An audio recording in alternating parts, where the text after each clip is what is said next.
The school called, "Your daughter is hysterical."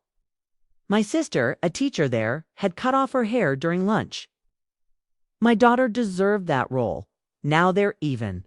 Mom said, hair grows back, opportunities don't. They had no idea what I would do next. My name is Patricia Ashford. And I learned something important that Tuesday afternoon while standing in the principal's office of Riverside Academy, the most exclusive private school in Seattle. I learned that when you come from money, people assume you'll just take it. They assume your silence can be bought with apologies and promises that it won't happen again. They assume wrong. My daughter Emma sat beside me, her beautiful auburn hair chopped into jagged, uneven chunks that made her look like she'd been attacked with garden shears. Which, essentially, she had been. My sister Veronica, who taught drama at the school and directed the spring musical, had done this in front of 30 students in the cafeteria. Because Emma got the lead role of Christine in Phantom of the Opera, and Veronica's daughter Claire didn't. The principal, Mrs. Davidson, kept using words like unfortunate incident and temporary lapse in judgment while my mother sat across from me, perfectly composed in her Chanel suit, acting like this was nothing more than a minor scheduling conflict. Mom had always chosen sides, and it was never mine. Veronica was her golden child, the one who'd stayed close, who had Sunday dinners at the estate, who never challenged the family narrative. I was the one who'd married for love instead of connections, who'd chosen a tech entrepreneur over old Seattle money, who'd dared to be happy on my own terms. "Patricia, let's be reasonable," Mom said, her voice carrying that familiar tone of disappointment she reserved especially for me. "Emma can wear extensions until it grows back. Veronica was under tremendous stress. Her divorce with Richard has been very difficult." I looked at my daughter, at the tears streaking her face, at the way she kept touching the destroyed hair like she couldn't believe it was real. Emma was 16, and this was supposed to be her moment. She'd worked for 2 years with vocal coaches, had practiced every day after school, had earned that role through pure talent. And my sister had taken scissors to her head like some vindictive movie villain because she couldn't handle that her own daughter wasn't good enough. What they didn't know was that I'd been recording everything on my phone since we walked into the office. Every dismissive word, every excuse, every attempt to minimize what Veronica had done. But I wasn't going to use it yet. I had something better planned. "Course," I said softly, standing up and taking Emma's hand. "Hair grows back. Opportunities don't. I completely understand." Look of relief on Mom's face was almost worth the rage burning in my chest. "Almost. We'll see you at Sunday dinner." Could feel Emma's confusion as we walked out, her hand trembling in mine. She didn't understand why I wasn't screaming, why I wasn't demanding justice right there in that office. She didn't know that revenge served cold is so much more satisfying than anything hot-blooded. My husband James had taught me that in the tech world, you don't react immediately to a competitor's move. You plan, you strategize. You strike when they think they've already won. The drive home to our house in Capitol Hill was silent except for Emma's occasional sniffles. Our home wasn't as massive as Mom's Medina estate, but it was ours. Filled with warmth and actual love instead of status symbols and social climbing. James was waiting in the driveway when we pulled up, and the look on his face when he saw Emma made my heart crack. He'd been more of a father to her than her biological dad ever was, and seeing his stepdaughter hurt like this brought out a protective fury I rarely saw in my gentle husband who did this. He asked, pulling Emma into a hug while she finally broke down completely. "Aunt Veronica," Emma sobbed into his shoulder. "In front of everyone, Dad, everyone." I watched them for a moment, then pulled out my phone and made a call. "Nicole, it's Patricia. I need to move up our timeline." Nicole Chang was my best friend since college and one of the best investigative journalists on the West Coast. 6 months ago, I'd asked her to look into some financial irregularities I'd noticed in the family foundation that Mom chaired and Veronica managed. What had started as a hunch had turned into something so much bigger than I'd imagined. Here's what I'd learned. The Ashford Family Foundation established by my grandfather 40 years ago to support arts education in underprivileged schools, had been systematically emptied by my mother and sister over the past 5 years. Money that was supposed to buy instruments for kids in South Seattle had instead paid for Veronica's lifestyle after her divorce. Money meant for theater programs in Tacoma had renovated Mom's summer house in the San Juans. They'd been so careful, hiding it behind legitimate-looking expenses and carefully doctored books. But not careful enough. The thing about coming from old money is that everyone assumes you're too proper, too refined, too concerned with appearances to ever really fight back. They think you'll just write a check, smooth things over, keep everything quiet for the sake of the family name. My mother had been counting on that my entire life. Got everything ready, Nicole said on the other end of the line. The documents, the interviews with former foundation employees, the paper trail. Patricia, when this breaks, it's going to destroy them. Are you absolutely sure? I looked at Emma, still crying in James's arms, at the destroyed hair that my sister had cut out of pure spite and jealousy. I thought about every time Mom had chosen Veronica over me. Every dismissive comment, every time my accomplishments were downplayed while my sister's mediocrity was celebrated. I thought about all those kids who never got the arts education they deserved because my family had stolen from them. I'm sure, I said. Release the story tomorrow morning. That night, I did something I hadn't done in years. I went through old family photo albums, looking at pictures of Veronica and me as kids. We'd been close once, before the competition started, before Mom started pitting us against each other. There was a photo of us at 8 and 10, dressed in matching Easter dresses, arms around each other, genuinely smiling. When had it all gone so wrong? When had my sister become someone who would physically assault a child over a school play? James found me at midnight, surrounded by albums. Second thoughts? He asked gently. Not about exposing the embezzlement, I said, but I keep wondering if there was a way to fix this before it got here. If I'd tried harder to maintain a relationship with her, maybe she wouldn't have become this person. Baby, you can't fix people who don't want to be fixed, James said, sitting beside me. Your sister made her choices. Your mother made hers. You're not responsible for their character. He was right, but it still hurt.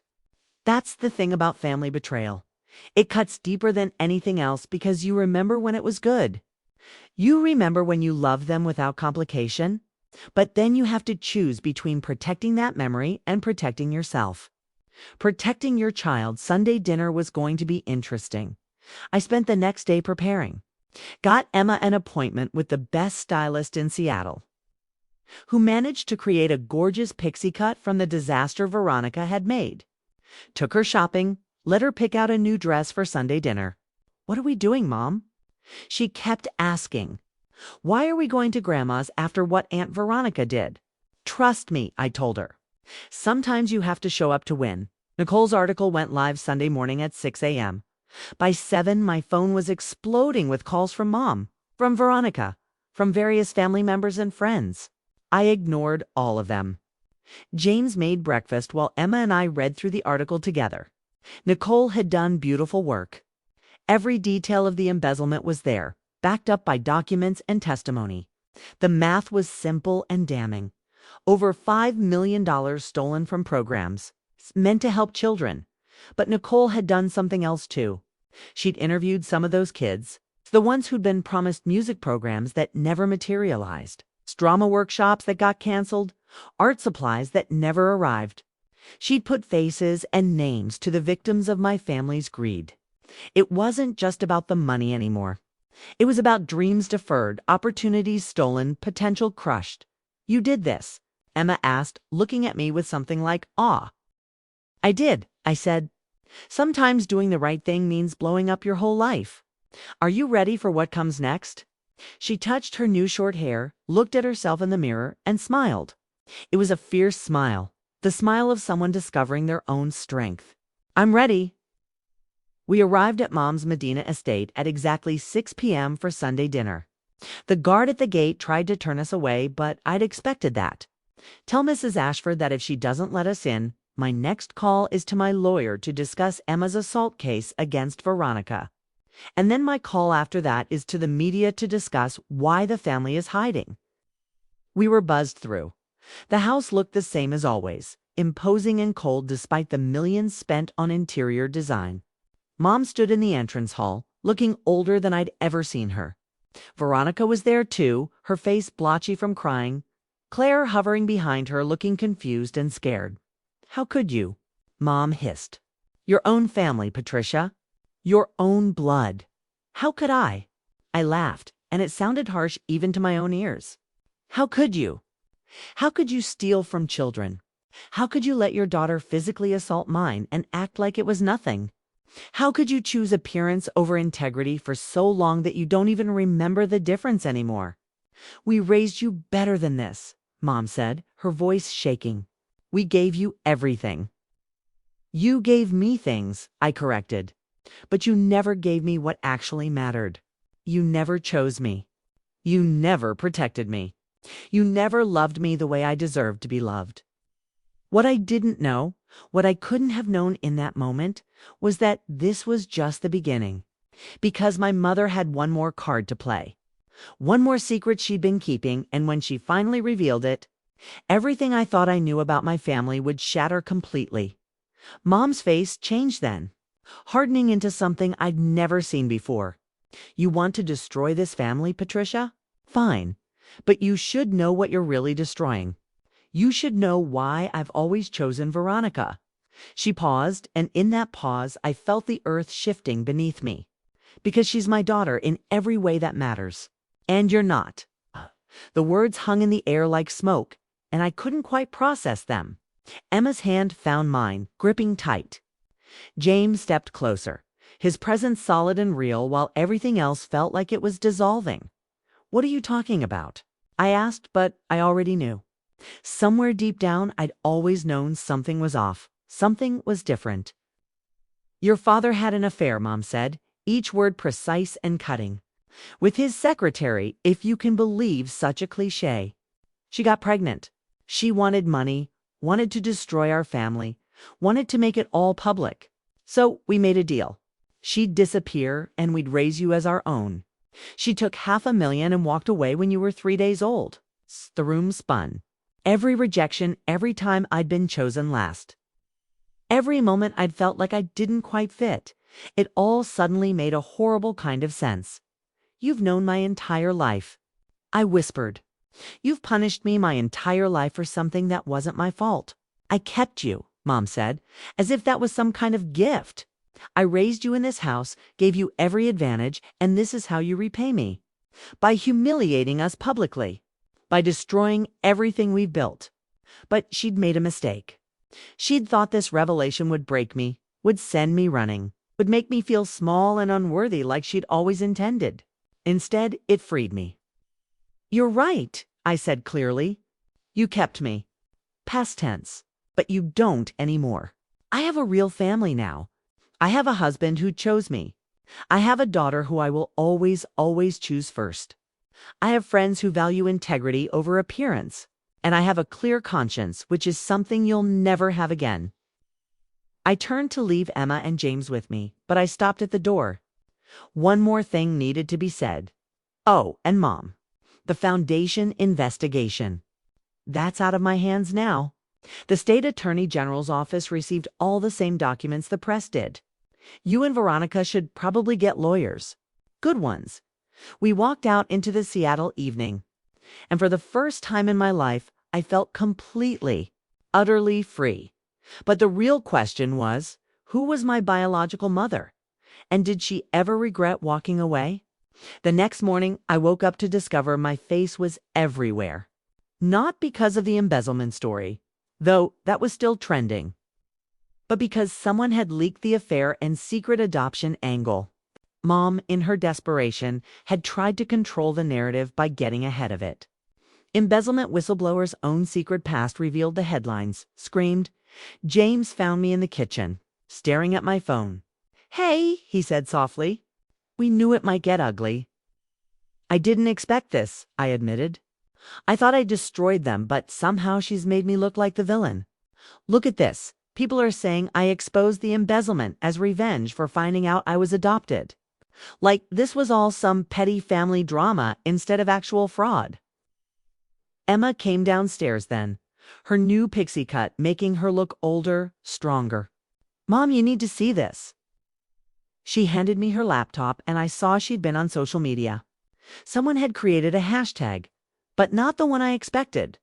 Young people, teenagers, and college students across Seattle were posting about the foundation, about the programs they'd lost, about how my family's greed had impacted their lives. They didn't care about the adoption drama. They cared about the theft. "They're organizing a protest," Emma said, "outside Grandma's house. This Saturday, they want you to speak." I looked at James, who nodded. "Your story matters, Patricia. Not the one your mother is trying to tell, but the real one. Maybe it's time people heard it." The week that followed was chaos. The Attorney General's office announced formal charges against both Mom and Veronica. 3 counts of embezzlement, 2 counts of fraud, and a laundry list of other financial crimes. Their lawyers were already working on a plea deal, but the damage was done. The Ashford name, which had meant something in Seattle for 4 generations, was now synonymous with hypocrisy and theft. But the thing that kept eating at me was the question of my biological mother. Who was she? Where was she? Did she ever think about me? I'd spent 42 years with one version of my story. And now I had to rebuild it from scratch. Nicole came over on Thursday night with Thai food and a folder. "I wasn't sure if you'd want this," she said, sliding it across the table. "But I did some digging. Her name was Rebecca Tran. She worked for your father's law firm for 3 years. She was 23 when she got pregnant, fresh out of college. First-generation American with Vietnamese parents who'd sacrificed everything to get her educated." I opened the folder with shaking hands. There was a photo, an employee ID picture from 1984. She was beautiful with kind eyes and a shy smile. She looked nothing like me, and yet everything like me. "Where is she now?" I asked. "She used the money to put herself through nursing school," Nicole continued. "She's a pediatric nurse at Harborview Medical Center. Never married, no other children. Patricia, she's been working 5 miles from your house for the past 20 years. The room felt too small suddenly. All this time, she'd been right here. Close enough to reach out to if either of us had known how. "There's more," Nicole said gently. "I talked to some people who knew her back then. Your father didn't just have an affair with her. He assaulted her at a company party. She tried to report it, but your mother's family had connections. They threatened her, said they'd destroy her, get her deported, ruin her parents' business. The $500,000 wasn't a payoff. It was extortion. They forced her to sign away her parental rights under threat." The Thai food sat untouched between us. I thought about Mom's face when she'd revealed the truth. The triumph in her eyes, the certainty that this secret would destroy me. She'd held on to it like a weapon for 42 years, never realizing that it would ultimately expose her own cruelty more than anything else. "I need to meet her," I said. "I thought you might," Nicole replied. "I reached out through a mutual contact. She said she'll meet you, but only if you're sure. She doesn't want to disrupt your life any more than it's already been disrupted." Saturday came faster than I expected. The protests outside Mom's house drew over 200 people, mostly students who'd been impacted by the foundation's betrayal. They held signs that said stolen futures and arts belong to everyone and Ashford greed killed our dreams. Emma stood beside me on a small platform someone had erected, looking fierce and beautiful in her short hair and vintage band t-shirt. When it was my turn to speak, I looked out at all those young faces and realized this was never really about my mother and sister. It was about something bigger. "My name is Patricia Ashford," I began, my voice carrying across the crowd.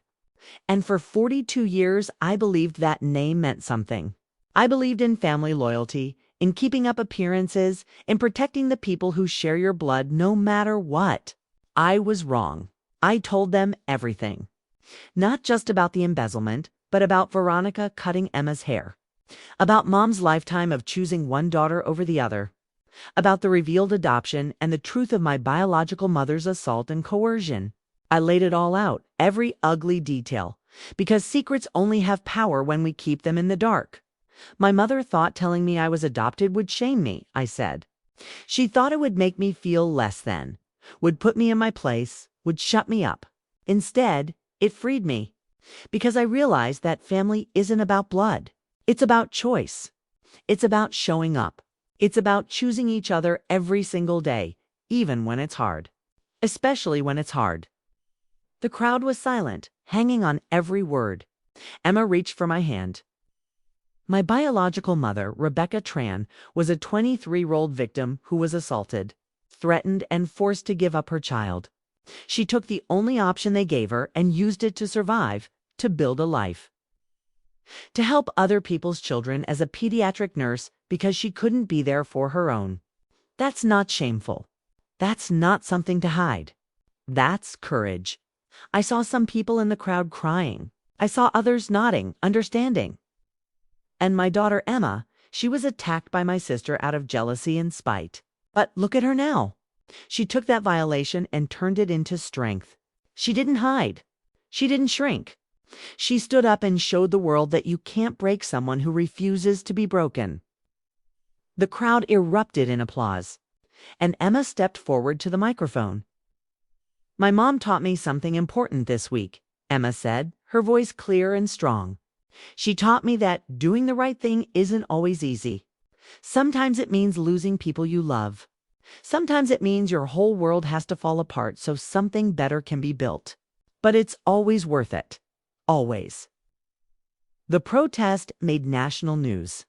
By Sunday morning, 3 more families had come forward with similar stories about being pushed out of arts programs by the Ashford Foundation. The Attorney General's office announced they were expanding the investigation. And Mom's lawyer called, asking if I'd be willing to testify in exchange for a reduced sentence for Veronica. No, I said simply. They both knew what they were doing.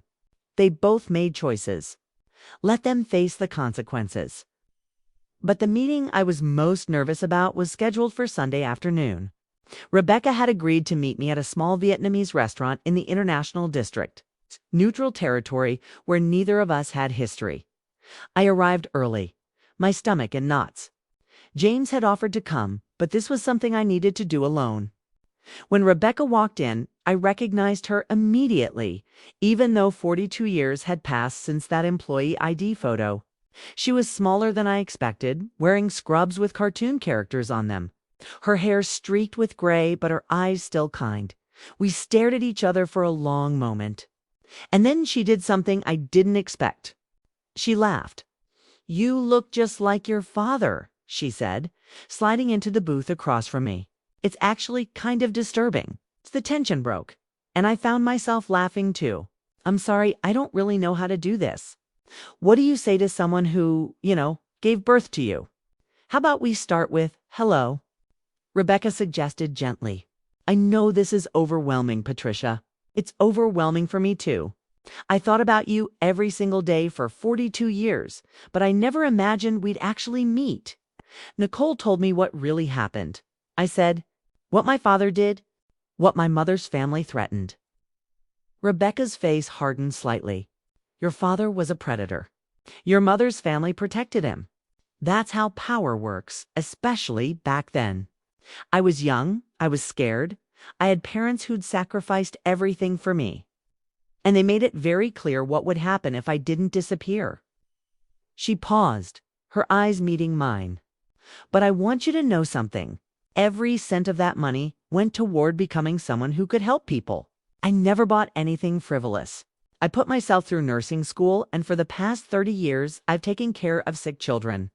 I tried to make it mean something. You did, I said, feeling tears start. You made it mean everything. We talked for 3 hours. She told me about her parents, who'd passed away 10 years ago, never knowing they had a grandchild. She told me about the children she'd cared for, the families she'd supported through impossible situations. She asked about Emma, about James, about my life. And slowly, carefully, we started building something new. I don't expect anything from you, Rebecca said as we were leaving.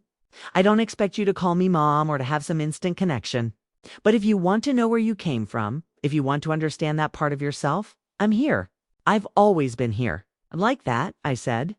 And I think Emma would like to meet her grandmother. Rebecca's face lit up. I'd love that. More than you know. The next week brought more changes. Veronica's lawyer negotiated a plea deal that included jail time and full restitution. Mom, facing more serious charges as the foundation's chair, was looking at a potential 10-year sentence. Their assets were being seized to pay back the stolen money. The Ashford estate would be sold. The summer house liquidated. Everything they'd built their identity on. Gone.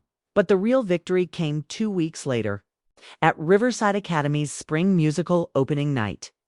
Emma took the stage as Christine in a beautiful burgundy gown. Her pixie cut styled elegantly, and she absolutely owned that role. Her voice filled the auditorium, powerful and clear. And when she hit the high notes in Think of Me, I saw several people in the audience crying. James sat on one side of me, holding my hand. On the other side sat Rebecca, who'd taken the night off work to be there. Nicole was behind us, already recording everything for a follow-up piece about resilience and second chances. And scattered throughout the audience were dozens of the students who'd protested, who'd shared their stories, who'd refused to let the Ashford Foundation's theft be swept under the rug. When the musical ended and Emma took her bow, the standing ovation lasted 5 full minutes. I watched my daughter, this fierce, talented, unbreakable young woman, and I realized that this was the real revenge. Not destroying my mother and sister, though they'd certainly destroyed themselves. The real revenge was building something better, something true, something that couldn't be bought or manipulated or controlled. After the show, as we stood in the lobby congratulating Emma, Veronica's daughter Claire approached us. She looked terrible, her eyes red from crying, her whole demeanor defeated. "I'm sorry," she said quietly, "about everything. About what my mom did. I know it doesn't change anything, but I'm sorry." Emma looked at her for a long moment. I could see her processing, deciding. Then she did something that made me incredibly proud. She hugged Claire. "It's not your fault," Emma said. "You didn't choose what your mom did any more than I chose to look like my biological grandfather. But you get to choose what happens next. You get to choose what kind of person you want to be." Claire nodded, tears streaming down her face, and walked away. It was a small moment, but it felt significant. Breaking the cycle, choosing compassion over cruelty, deciding that someone's parents' scenes didn't define them that night. After everyone had gone home and Emma was asleep, I found James on our back porch, looking out at the Seattle skyline. "You okay?" he asked as I sat beside him. "I think so," I said. "It's weird. A month ago, I thought I knew exactly who I was. Patricia Ashford, disappointment daughter, eternally second choice. And now I don't know, someone completely different. Patricia Ashford, whistleblower. Patricia, trans daughter, Emma's mom. Your wife. There are so many versions of me, and I get to choose which one matters most." "You were always all those things," James said. "You just had to burn down the false version to see the real one." 3 months later, the foundation restructured under new leadership with Rebecca on the board. The recovered funds were being redistributed to the programs that had been cut, with additional money from the settlement going toward new initiatives. Emma was helping organize a youth advisory committee to make sure the foundation actually served the kids it claimed to help. I had coffee with Rebecca every Sunday morning. We were building our relationship slowly, carefully, without expectations or pressure. She'd met Emma several times, and they developed their own bonding over medical dramas and bad puns. It wasn't traditional, and it wasn't perfect. But it was real. Mom and Veronica both ended up serving time. Mom got 6 years, Veronica got 3. I didn't visit them. Maybe someday I would. Maybe someday there would be some kind of reconciliation. But I wasn't there yet.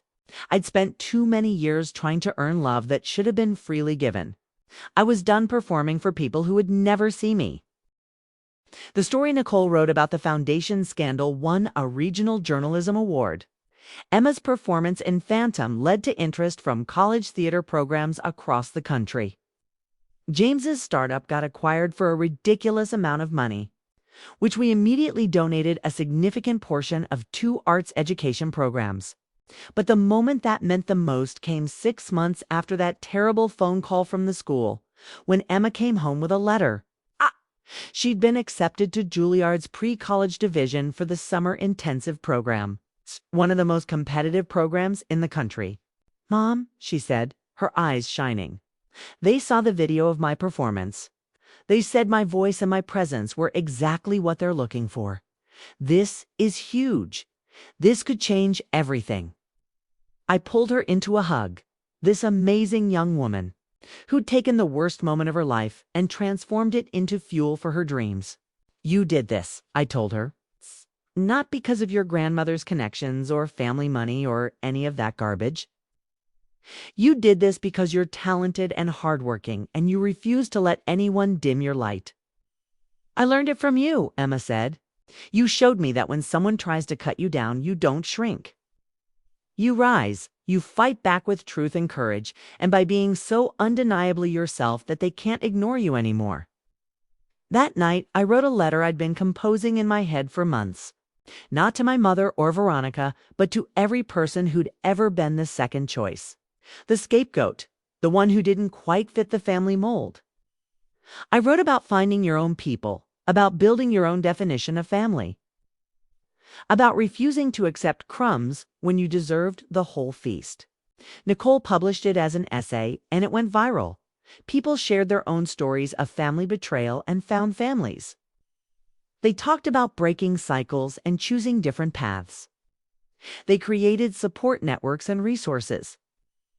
One viral essay couldn't change everything, but it started conversations, and sometimes that's enough. A year after that phone call that changed everything, I stood in the same spot in Riverside Academy, but this time I was there for an awards ceremony. The school had established the Emma Ashford Art Scholarship, funded by the Foundation's restitution. Money for students who showed exceptional talent and dedication regardless of their financial circumstances. Emma gave a short speech about second chances and fighting for your dreams, and I watched from the audience with James on one side and Rebecca on the other. "You know what the best part is?" Rebecca whispered to me. "Your father and your mother. They thought blood and money were the most important things. They built their whole lives around those concepts. And look at you. You proved them wrong. You showed that character matters more than genetics, that chosen family matters more than obligation, that doing the right thing matters more than protecting your reputation." She was right. The Ashford name didn't mean what it used to mean in Seattle. Now it was associated with scandal and fraud and the consequences of unchecked privilege. But it was also associated with whistleblowers and justice and a teenager who'd taken a vicious attack and turned it into a statement of strength. I'd lost a mother and sister, but I'd gained a mother and found myself. I'd lost a family legacy, but I'd built something better. Emma had lost her hair, but she'd found her voice. And in the end, that was the real story. Not the revenge, not the scandal, not the drama. The story was about transformation. It's about refusing to accept someone else's definition of who you should be. It's about the incredible freedom that comes from finally choosing yourself. The school called a year ago to say my daughter was hysterical. My sister had cut off her hair during lunch. My mother had said hair grows back, but opportunities don't. They had no idea what I would do next, but I knew I'd burn it all down if it meant my daughter could rise from the ashes. I'd sacrifice every connection, every comfort, every false peace, if it meant we could finally be free. And I'd do it again in a heartbeat because that's what real love looks like. Not the performance my mother demanded, not the conditional acceptance she offered, but the fierce, unshakable choice to show up to protect us, to fight for the people who matter most. In the end, that's the only revenge that matters. Living well, loving truly, and refusing to let anyone make you small ever again.